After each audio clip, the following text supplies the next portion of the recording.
My name is Tom Marazzo. I was a volunteer with the Freedom Convoy last winter in Ottawa. I did not start the convoy, and in relative terms, I played a very minor role compared to so many others. Recently, I listened to an interview with Dr. Jordan Peterson and a patriotic American war correspondent and former Green Beret named Michael Yon. They spoke about the inspiration that the Canadian truck convoy had on other countries around the world, including the courageous Dutch farmers. I did not volunteer with the convoy for any other reason than because it was necessary to get involved when asked. I often hear people say that we need to take back Canada.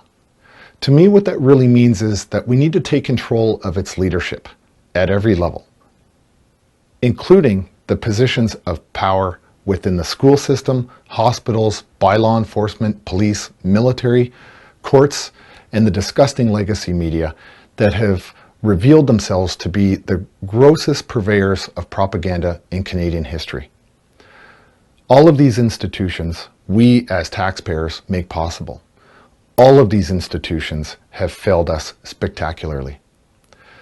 The recent failures to the public's justice regarding Tamara Lich is one small example of what happens in Justin Trudeau's version of Canada when you disagree with a grassroots movement.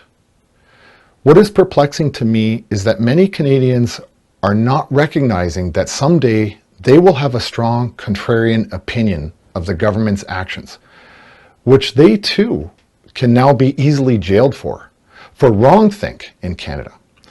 And that should disturb even the staunchest liberal-minded Canadian. I have often reflected on what I believe was the most significant event during the Freedom Convoy. And you may be surprised, but in my view, it wasn't the police beating unarmed civilians and re-injuring Canadian military combat veterans on the steps of the National War Memorial. No, many Canadians actually supported the police when they beat Canadians and trampled 2 people with horses. For this, the world should reevaluate Canada's reputation for being nice and apologetic. What got people's attention was that Canadians have always assumed they had a right to due process. Except this time, bank accounts were frozen for supporting people who opposed having their charter rights violated. Suddenly, most Canadians realized that they had skin in the game for the first time, if they dared to disagree with our self-appointed delusional ruler, Justin Trudeau. But sadly, it still wasn't enough for many Canadians to even have the morality and self-respect to investigate the grievances of the truckers. It is the right of every Canadian to demand accountability from the people who we choose as representatives. It is the supreme law of our land, enshrined in our charter. When our Prime Minister made a public statement asking, do we tolerate these people? Many of us knew the situation in Canada had fundamentally changed. However, many Canadians did not even contemplate that we are no longer represented by a leader who understands Canadian values. There are rumors that we could have a federal election this fall. I could care less as long as the outcome is to get rid of Justin Trudeau, Chrystia Freeland, and the half of the cabinet that have sold out to the World Economic Forum. If there is not an election, I see the Liberals, NDP, and potentially the Bloc going after our farmers to the same degree that has forced the Dutch farmers to fight back against their government. If that happens in Canada, I believe farmers and truckers will respond in much the same way as the righteous Dutch farmers, as they must. If Canadians want to eat, they need farmers for their food, and truckers to make it accessible, and fuel prices must once again become affordable. I've been asked before if I would ever volunteer in another convoy. My answer is absolutely. But next time we will achieve much more, because the stakes will be higher, and next time the outcomes will be what the people of Canada deserve. I implore you to watch Dr. Peterson's interview with Michael Yon. They discuss many issues that are going to have a direct impact on our lives this fall. It served to motivate me to make this recording for you because it is important that you understand these dynamics and plan accordingly, as I and many others have thus far. If these predictions come true, It will not be the politicians who will help you, for they are the ones who are creating the problems to begin with. They don't have the skills to grow food or produce energy or drive trucks. All they can do is pass more laws, make unaffordable catastrophic budgets, or threaten war against other nations. They can't solve problems. Your salvation will only come from you, in the communities of like-minded families that are coming together all over Canada, because they have no hope in our institutions. If you complied with the government dictates during the first year of restrictions, that's understandable. But after 28 months, there can be no question things have not been what they first appeared to be.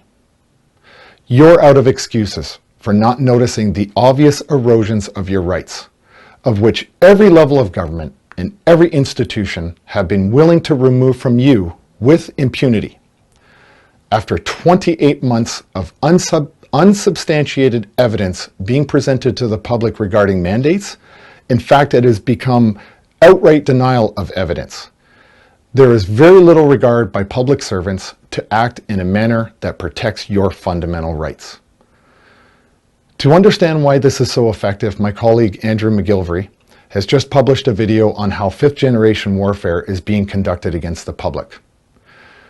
There have been too many aggressive changes by our governments in too short a time period.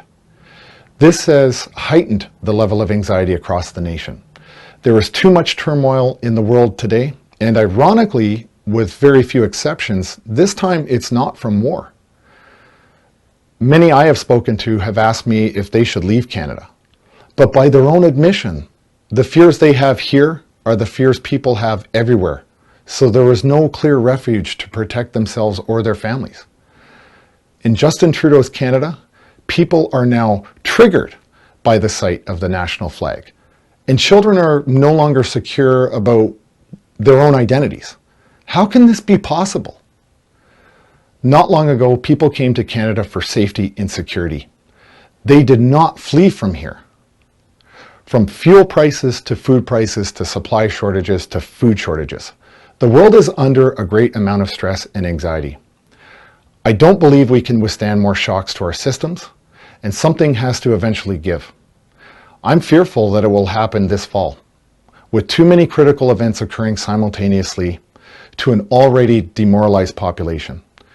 There will not be a specific moment in time that you can anticipate any sort of collapse. It will likely be an unplanned trigger that starts down this terrible path, and you'll only know it when you see it happen.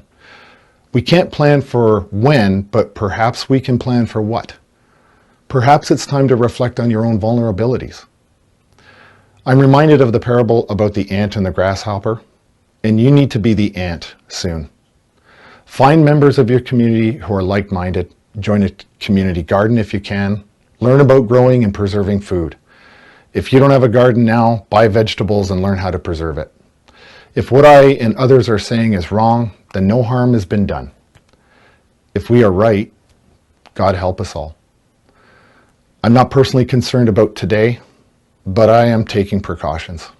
We will reassess this fall what, if anything, the various levels of government will impose on Canadians. Please, take the appropriate precautions starting now. Plan for the worst, but let's hope for the best. Thank you.